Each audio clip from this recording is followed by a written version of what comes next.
Hey guys, Rhett here. What is going on? Thanks for watching. I wanted to do a video about Section 8 inspections, and I think over the last half decade, I've done a bunch of videos on Section 8 inspections, but I want to talk a little bit about some things that are changing in the geography of Section 8 and the landscape of Section 8 inspections.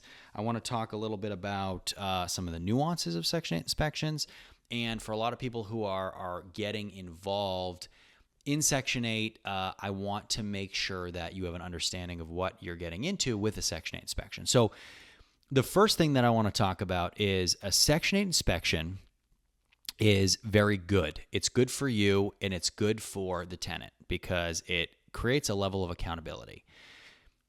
It gives you a baseline.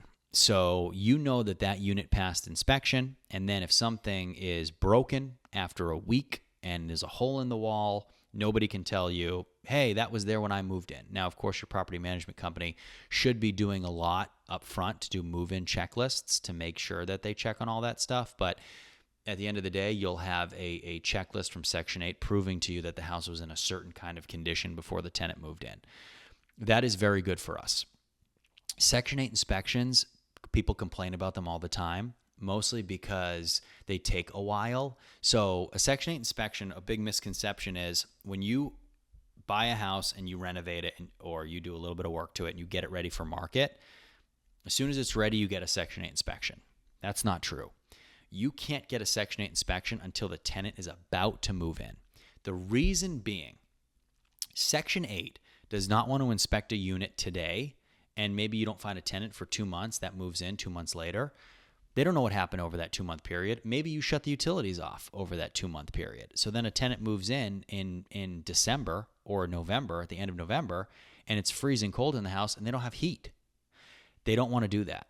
So they wait until you have a tenant signed up on a that has agreed to move in, an accepted application. You've had much communication with their caseworker. You have filled out your paperwork. They have filled out their paperwork. It's been submitted.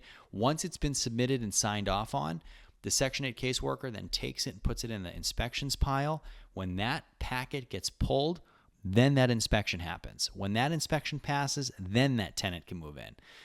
Section 8 does not want to put the tenant at risk and move them into a unit that they might have inspected months ago.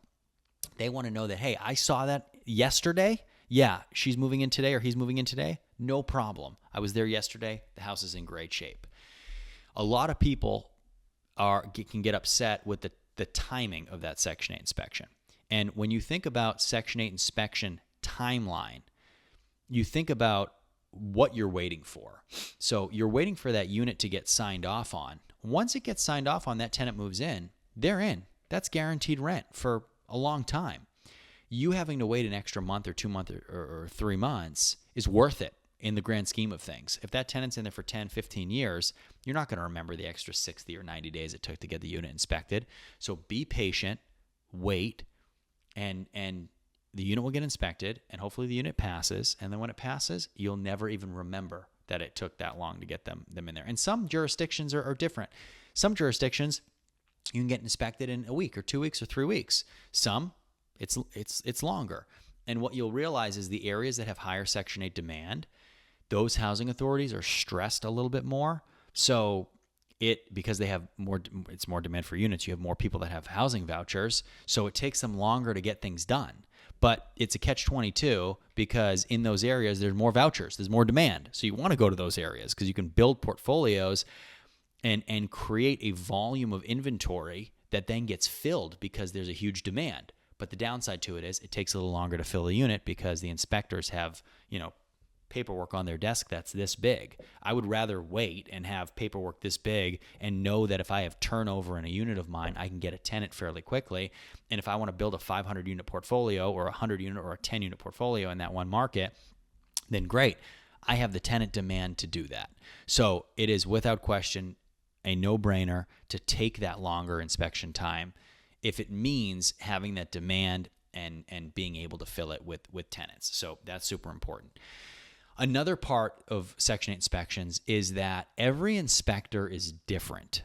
So every housing authority has multiple different inspectors because, as you can imagine, having one inspector, how many houses can you really inspect in a day? 6, 8, maybe 10, depending on how long you're spending at every house. Average Section 8 inspection takes anywhere between 15 and 25 minutes. A lot of these inspectors, depending on the jurisdiction, they're doing it on an iPad, they're doing it on a tablet. Some are still old school.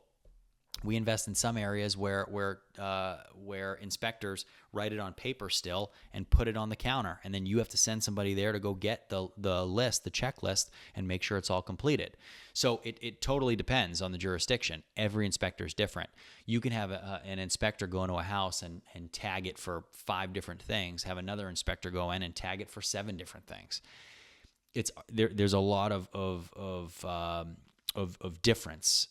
They are quite arbitrary, but that's okay, because at the end of the day, the inspectors are looking for the same couple items. They're looking to make sure that, number one, the utilities are on.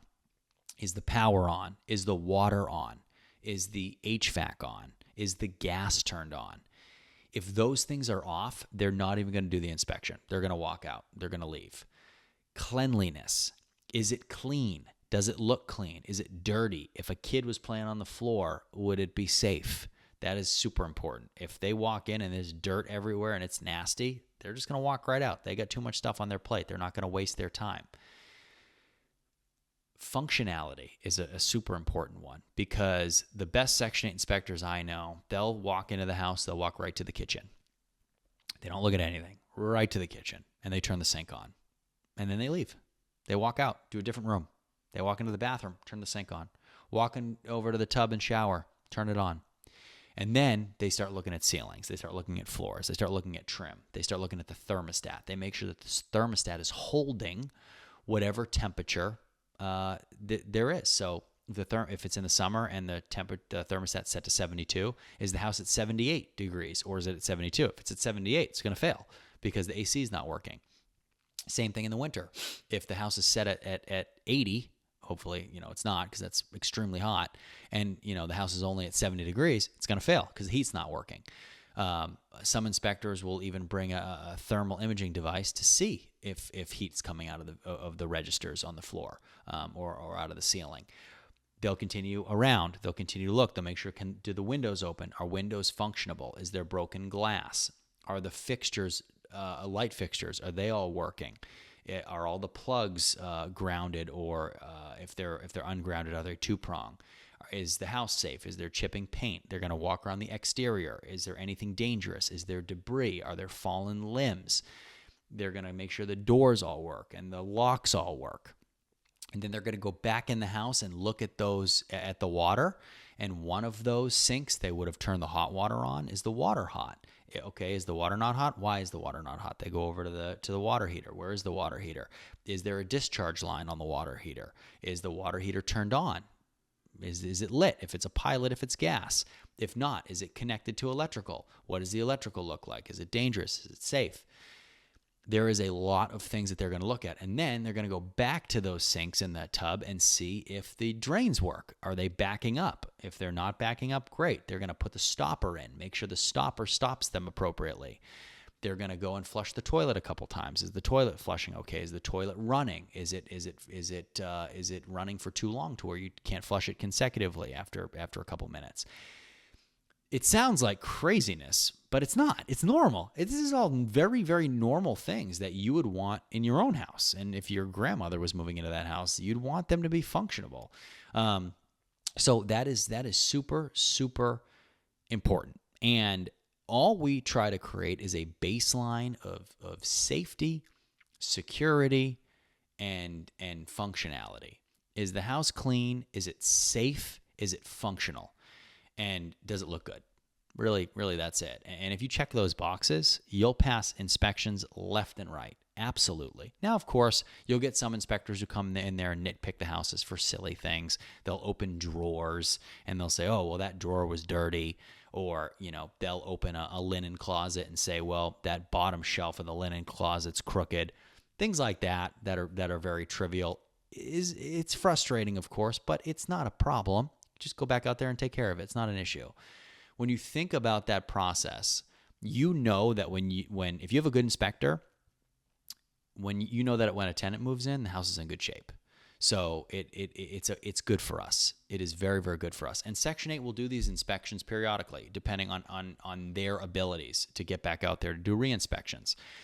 They're annual Section 8 inspections, where they go out every 12 months or every 16 months or 19 months, depending on when they can do it and if those units get called for annual inspections. Again, it just holds everybody accountable.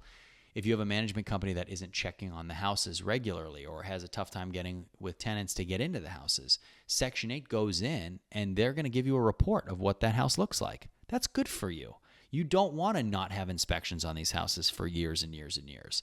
You want to have a good understanding of what these houses look like on the inside if you haven't seen them personally in a while. What kind of conditions are the tenants living in? What's going on? What's not working? Sometimes in the annual inspections, we'll have Section 8 inspectors go out and say, hey, you're having a problem with this. And you say, wow, I didn't know that. The tenants didn't put in a maintenance request. That just saved me a lot more money because we were able to catch it earlier. So don't get hung up on that. Inspectors use NSPIRE, NSPIRE, NSPIRE.